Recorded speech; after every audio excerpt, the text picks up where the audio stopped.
Hi, I'm Michelle Rupp, host of AFMC TV. Thank you for joining us. AFMC TV is a place to consider as a healthcare hub. AFMC is a healthcare nonprofit. We specialize in making our lives, businesses, and communities healthy. This space was created to share information with the community. You'll hear from healthcare experts on a broad range of topics. Medical topics like immunizations and telehealth, to lifestyle topics like strengthening a routine or keeping your family hydrated.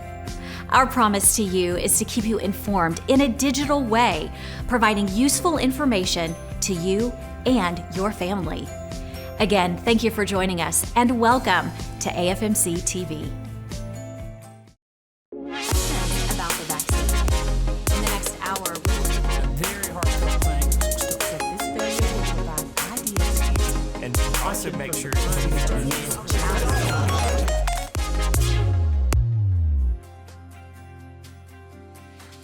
Thank you for joining us today on AFMC TV. We are tackling the subject of suicide prevention.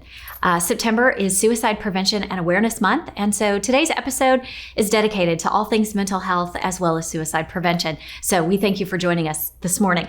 We're going to start off with Ken Clark with Chenal Family Therapy. Ken is one of our good friends out in West Little Rock. And Ken, let me start by, well, first, thanks for joining us on today's show. Thanks for having me. It's such an important topic, so it's so cool to see it being talked about. Absolutely. You know, mental health is a huge topic these days, and I think perhaps it's more prevalent now than it's ever been to date. There's so much awareness around mental health. What are some of the trends that you are seeing in your office? Yeah, well, some of it's regional, right? Like I was trained in California, and it seems like the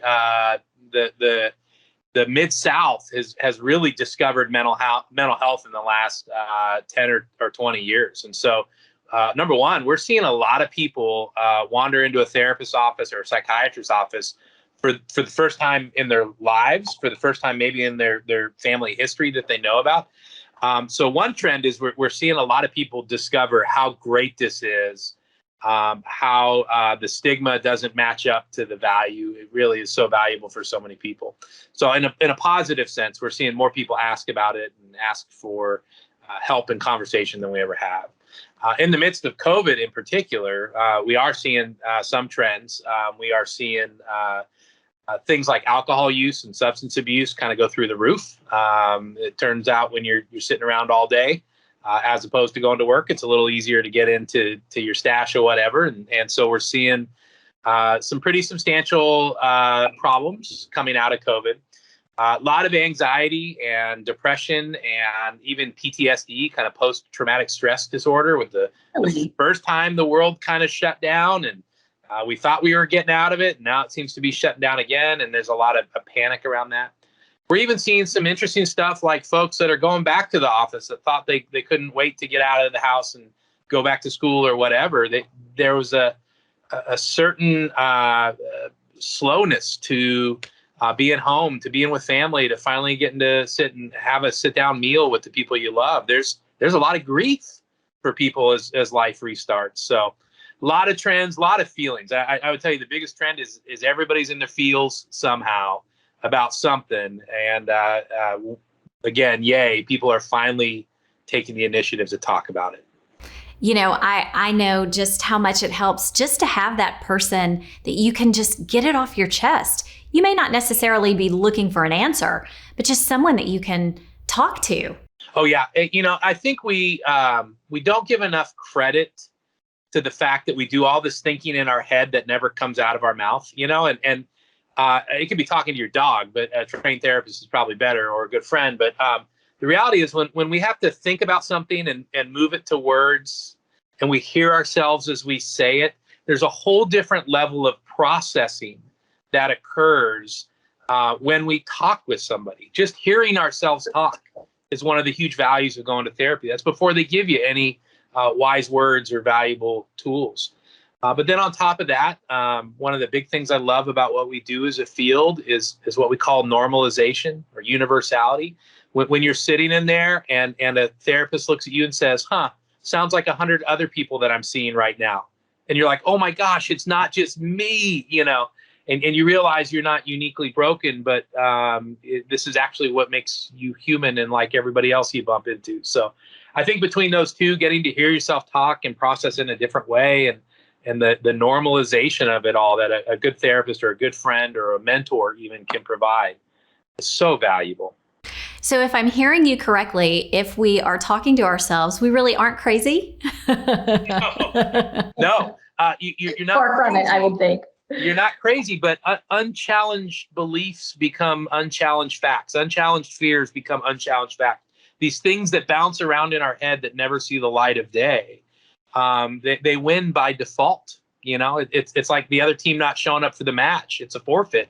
So when we discuss with other people what's going on, we open ourselves up to the possibility that the way I see things, what I think's going on, the way I think I'm valued or not valued, it might be distortions. They might be voices that we carry into adult life from our childhood or whatever. So there's a huge value to those thoughts seeing the light of day. Absolutely. I'm curious what advice that you would offer anyone who may be struggling that sees this interview. Well, one, find somebody to talk to, period. Alone is the worst human condition, right? I think there is. So I don't care if you're talking to a friend at work or talking to a neighbor or talking to a therapist. You again need to realize that alone, nothing can be challenged or helped. So talk to somebody. There are a ton of amazing therapists in any state that you live in that are now accessible even by telemedicine and video and all these things that are innovations. So you shouldn't let your geography limit you. In fact, anonymity, the ability to see somebody you're not going to run into at the grocery store has gone through the roof. And so what I would tell you is reach out, go to Google, type in therapist, type in the part of the state or the town that you're in. And what I'd really encourage you is that therapists are like shoes, right? You got to try them on. If you go to therapy 2 or 3 times with somebody and it's not clicking, switch therapists, right? I'm loud, I'm gregarious, I'm kind of in your face. That some people really love that. Some people that's traumatizing for. So don't be afraid to find somebody else to talk to if the person you're talking to isn't getting you the help that you need. It's not their fault or your fault. It's just not a good fit. So keep trying until you find that person where you're like, oh, finally somebody I can talk to. All right. Ken Clark, thank you so much from Chenal Family Therapy. We appreciate it. We appreciate your insight. And thank you for joining us. We love AFMC. Thanks for all you're doing. Ladina Bell joins us now. Ladina, you work here at AFMC. You have not only a passion for mental health, but you're a licensed psychological examiner. Yes, there we go. Yes. Okay. Wow, that's a fancy title. Oh, well, it's basically a master's level psychologist is what it is, but there aren't that many of us anymore. Yeah, but I've been doing this for a long time. Yes. A very long time. Well, as you well know, September is Suicide Prevention and Awareness Month. And so we are dedicating today's show. And of course, we just heard from Ken Clark, who is a family therapist, just talking about mental health and how that's really kind of on the forefront of people's minds now. But let's talk about the suicide rate. And what are we seeing from the pandemic? First of all, has the number of suicides risen during the pandemic? Michelle, I'm really glad you asked that because we don't have the finalized data yet on the 2020 numbers. The preliminary data says that there was actually a decrease, which is very counterintuitive. Interesting. Yes, very counterintuitive, and I don't want to send the message that that's the final numbers because we're just waiting. But there's some initial studies that show that there was a decrease. Now, I do want to say that if you're a family member, a friend that's lost someone, it doesn't matter what those statistics say. That's right. Right. That's right. I'm curious because we often see on social media, and people just say it. If you're having trouble, reach out. Just reach out. And we probably all know someone who is so trapped that they can't reach out. They'd love to. Maybe their reach out is canceling on girls' night out or guys' night out 3 times in a row, but no one's picking up on that. Is that correct thinking? Or, and how do you advise friends when they start noticing a friend just isn't around as much? Like, when do you, as a friend, take that ownership and say, hey, what's going on? I think that noticing, first of all, I like that word, because if someone's behavior changes and they become more withdrawn, and you pick up on that, it's okay to ask them, not just, are you okay? Because they may say, I'm tired. I just don't feel like it. But coming out and asking the question, I've noticed that things are different. You haven't been coming around. Do you need any help? Or even asking someone, are you thinking about suicide? Now, I wouldn't just jump there in the middle of a random conversation. Sure. But that is, you are so right in that the messaging that we hear is just reach out, there's help, hold on, there's hope. That's all true. However, when someone becomes almost paralyzed with depression or paralyzed with their internal thoughts, it's very hard sometimes to pick up the phone and say, I need help, or pick up the phone and call a therapist. So if someone they know and trust kind of bridges that gap for them, that can be a real lifesaver. So what can friends say? Michelle, I've noticed that the 3 book club meetings you haven't been at, and I care about you, and I just want to know, really honestly, are you okay? And if you're not, I just want you to tell me because I care about you so much. That's good. That's good. And so then as that person, assuming that person begins to be vulnerable and starts opening up, at what point as a friend, because sometimes all we need is someone to just listen to us. But is there a point where it kind of crosses over the friend threshold, and as that friend, you're thinking, okay, there's more here than what I'm qualified to listen to. Right. Well, and I always want to tell people that, suicide prevention is everybody's business. So it's not just the mental health professional's business or the psychiatrist's business.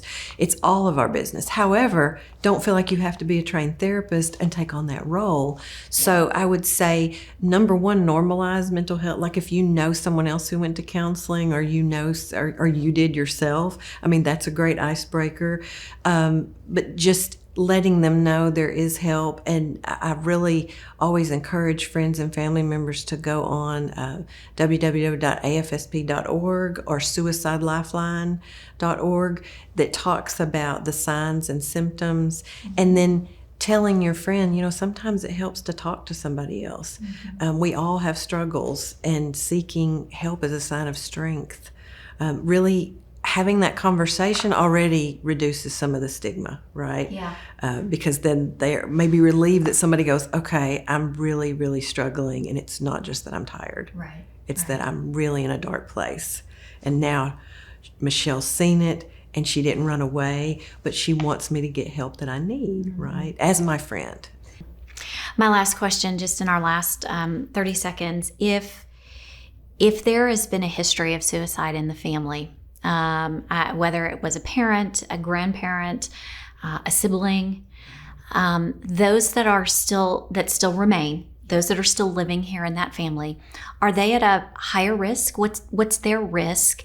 And would some of them think, well, this is how my mom, dad, brother, sister, grandma decided to end their story. I guess that's my path too.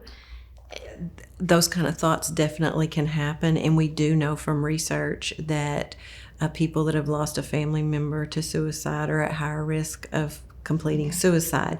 So again, if that's happened in someone's family, I encourage them to reach out to look at the resources. There are survivors groups that are still going on during the pandemic.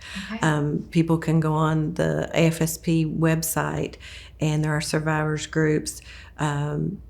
But just knowing that, okay, even if I've never thought about that, maybe now I'm going to be thinking about it. And so what do we need to do? Take care of our health. And that's part of our health is our mental health. Okay.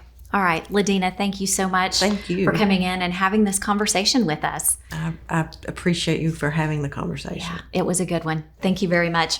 And thank you so much for joining us. We'll see you back here next Wednesday for more AFMC TV.